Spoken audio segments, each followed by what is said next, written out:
Assalamualaikum warahmatullahi wabarakatuh dan selamat pagi kepada Dr. Zainal. Saya Muhammad Azri bin Saharudin memegang nombor matrik 291923. Jadi hari ini saya akan membentangkan pembentangan saya yang bertajuk Teori Pembangunan dan Hubungannya dengan Pentadbiran Pembangunan. Jadi untuk bahagian pertama adalah pengenalan. Pembangunan merupakan satu proses perubahan sosial, ekonomi dan juga politik yang bertujuan untuk meningkatkan taraf hidup masyarakat di Malaysia. Jadi dalam konteks pentadbiran awam, pembangunan tidak tertumpu pada pertumbuhan ekonomi tetapi juga kepada kesejahteraan sosial, pengurangan kemiskinan dan juga pembangunan institusi. Oleh itu, signifikan terhadap teori pembangunan yang amat penting dalam membentuk dasar dan juga strategi pentadbiran pembangunan yang amat berkesan di Malaysia. Baiklah, untuk bahagian seterusnya adalah konsep pembangunan di mana umum mengetahui bahawa pembangunan masuk proses perubahan yang membawa kepada satu peningkatan kualiti hidup masyarakat. Ini boleh dilihat dari aspek utama iaitu aspek ekonomi dan juga sosial di mana pembangunan ini merupakan satu proses yang baik menjadi lebih baik daripada tradisional menjadi moden, dari lama menjadi baru. Jadi, dari aspek pembangunan ekonomi ini melibatkan pertumbuhan dalam sektor ekonomi seperti pertanian, perindustrian dan juga perkhidmatan.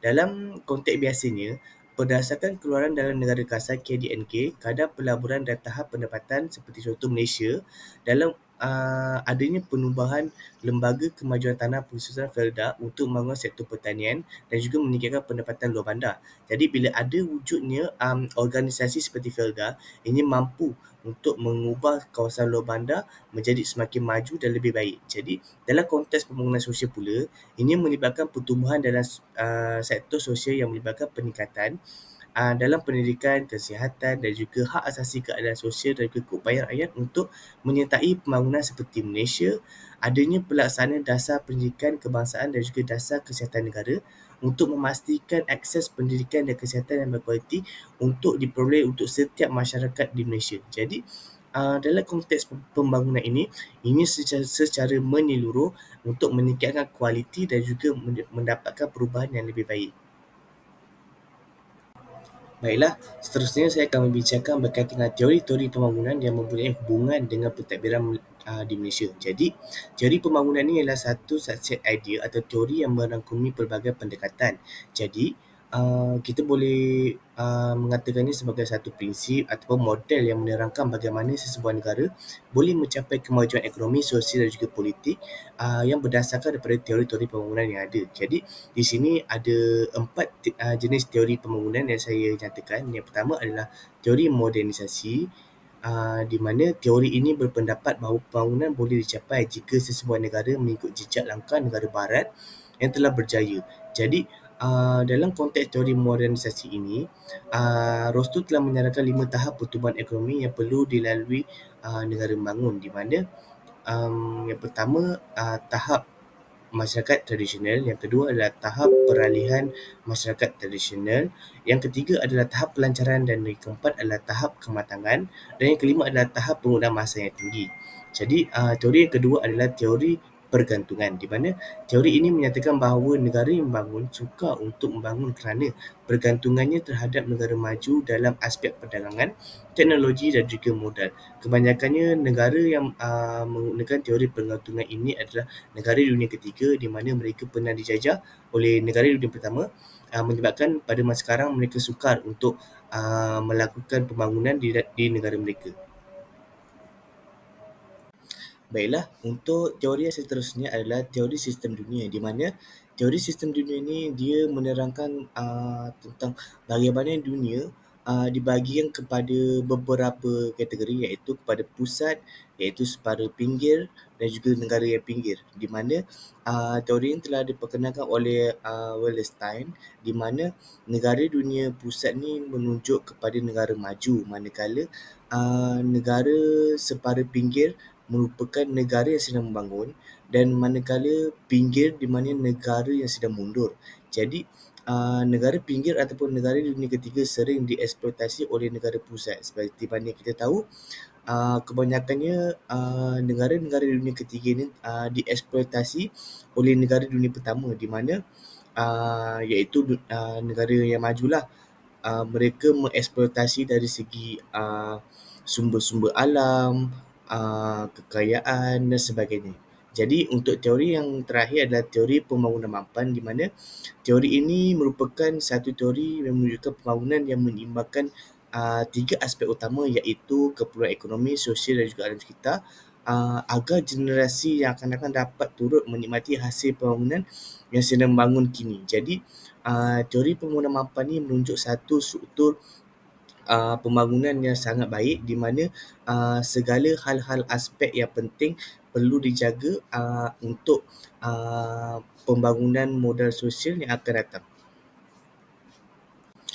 Okey, baiklah. Seterusnya saya akan pergi ke bahagian yang seterusnya, iaitu pentadbiran pembangunan Malaysia, di mana ini mempunyai hubungan dengan teori pembangunan telah saya bentangkan sebentar tadi, di mana pentadbiran pembangunan yang merupakan satu struktur ataupun proses dalam sistem kerajaan yang digunakan untuk merancang, melaksanakan dan menilai program pembangunan, di mana negara Malaysia merupakan negara yang sedang bangun dengan pesat, mempunyai struktur pentadbiran pembangunan mereka tersendiri.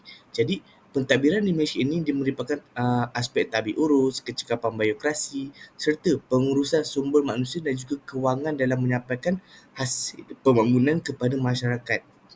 Di mana kita dapat lihat segala struktur pembangunan ataupun perancangan dasar yang dilaksanakan di negara Malaysia untuk menjaga kebajikan masyarakat dan juga rakyat di Malaysia. Jadi di sini terdapat beberapa ciri-ciri pentadbiran pembangunan. Yang pertama adalah berorientasikan matlamat, iaitu goal oriented di Malaysia. Jadi yang seterusnya adalah responsif kepada keperluan rakyat. Di sini mereka melihat setiap keperluan rakyat apa yang mereka perlukan untuk meneruskan kelangsungan hidup mereka. Jadi yang ketiga adalah dinamik dan inovatif dalam pendekatan dasar, iaitu di mana setiap perancangan ataupun pengubahan dasar yang ingin dilakukan perlu melihat apakah objektif daripada dasar tersebut. Jadi ini menepati hasil ataupun tidak. Jadi ini menunjukkan satu dasar yang dinamik dan juga inovatif yang mampu untuk memberi kesan jangka masa panjang pada masa hadapan. Jadi yang seterusnya adalah menggalakkan penyertaan masyarakat dan juga sektor swasta, di mana pihak kerajaan ataupun struktur pentadbiran di Malaysia lebih menggalakkan hubungan ataupun kolaborasi antara penyertaan masyarakat dan juga dalam sektor swasta bagi membangun kesinambungan yang bagus untuk membentuk satu struktur pentadbiran yang baik. Okey, baiklah. Seterusnya adalah hubungan teori pembangunan dengan pentadbiran Malaysia, di mana dua aspek ini mempunyai satu kaitan yang berkait rapatlah, di mana teori pembangunan sememangnya mempunyai berkaitan dengan pentadbiran Malaysia yang kini sedang membangun dengan pesat. Jadi kita dapat tahu teori pembangunan dan juga pentadbiran Malaysia ni kita dapat lihat dari tiga aspek, di mana politik, ekonomi dan juga sosial. Di mana dari aspek politik, teori modernisasi sebagai contoh menyatakan bahawa pembangunan politik berlaku apabila negara bergerak dari sistem tradisional kepada sistem pentadbiran yang moden serta demokratik, rasional dan juga berinstitusi. Di mana kita dapat lihat pada dahulunya negara Malaysia mempunyai sistem struktur pentadbiran yang agak lama, dan semakin saban tahun yang meningkat lalu diperbaharui dengan sistem pentadbiran lebih moden. Jadi perkara ini menunjukkan satu perubahan yang baik, dan menjadi lebih sistematik. Jadi Malaysia telah membina institusi politik yang mantap seperti adanya parlimen, pilihan raya dan juga sistem kehakiman. Jadi perkara-perkara tersebut memberi penekanan kepada good governance ataupun tabik urus yang baik melalui inisiatif seperti rancangan anti rasuah nasional NACP. Adalah ini sememangnya selaras dengan pendekatan teori modernisasi dan juga pembangunan yang berpusatkan manusia, di mana struktur teori yang telah sedia ada itu telah diguna pakai bagi membentuk satu sistem pentadbiran lebih baik dan mampu untuk membina satu institusi yang lebih baik. Jadi teori pembangunan berpusatkan manusia menekankan penyertaan rakyat dalam ekonomi, dalam politik. Jadi Malaysia telah memperluaskan keterlibatan masyarakat dalam proses pengumpulan dasar melalui platform seperti dialog TN50 dan belanjawan mandiri, di mana pihak kerajaan telah lebih menggalakkan penyertaan masyarakat dalam dialog TN50 di mana pihak masyarakat boleh menyuarakan pendapat mereka dan pihak kerajaan akan mempertimbangkan bagi menjaga kebajikan masyarakat di Malaysia. Okey, baiklah. Jadi untuk aspek yang seterusnya adalah aspek ekonomi, di mana ekonomi juga sering menjadi tumpuan utama dalam pembangunan, di mana seperti contoh teori modernisasi mencadangkan bahawa pembangunan ekonomi berlaku apabila negara yang beralih daripada ekonomi pertanian kepada ekonomi industri dan teknologi tinggi, di mana kita dapat lihat negara Malaysia sendiri perlahan-lahan merubah mereka punya ekonomi daripada ekonomi pertanian kepada ekonomi industri 4.0, di mana negara Malaysia masih mengekalkan ekonomi pertanian kerana ia merupakan sumber bekalan makanan bagi negara Malaysia, tetapi pada masa yang sama mereka cuba untuk meningkatkan lagi daya saing mereka kepada ekonomi industri dan juga teknologi tinggi. Kita dapat lihat sebagai contoh Dasar Ekonomi Baru DEB, Dasar Pembangunan Malaysia DPN dan juga Wawasan 2020 telah mencerminkan usaha modernisasi ekonomi yang memperkukuhkan sektor perindustrian serta mampu untuk menarik pelaburan asing dan juga membina infrastruktur yang lebih baik di Malaysia. Jadi adanya dasar-dasar kerajaan Malaysia yang telah dilaksanakan ini, ia mampu untuk meningkatkan lagi pentadbiran Malaysia menjadi lebih baik dari aspek-aspek ekonomi. Jadi dalam konteks ekonomi digital dan juga IR 4.0, Malaysia cuba bergerak ke arah hadapan dengan memperkenalkan Pelan Induk Perindustrian Baru 2030 yang di mana lebih menekankan inovasi dan juga ekonomi mereka berasaskan pengetahuan selaras dengan pendekatan teori modernisasi. Di mana kerajaan Malaysia sekarang lebih menekankan pendidikan TVET dan juga pendidikan secara pembelajaran di institusi, di mana setiap aspek-aspek yang mempunyai kelompongan mereka telah mengisi untuk bagi membantu bagi memantapkan lagi bidang-bidang yang sedia ada untuk diceburi oleh masyarakat bagi memantapkan lagi sektor ekonomi di Malaysia.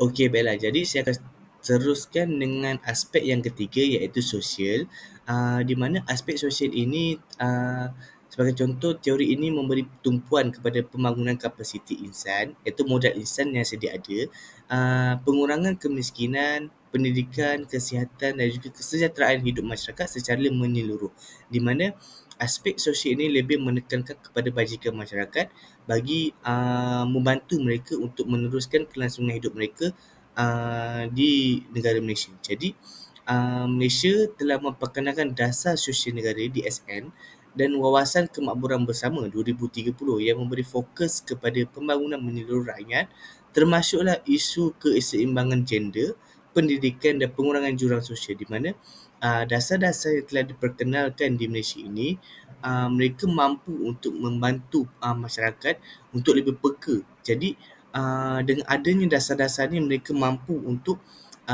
memberikan hak-hak mereka, hak-hak asasi.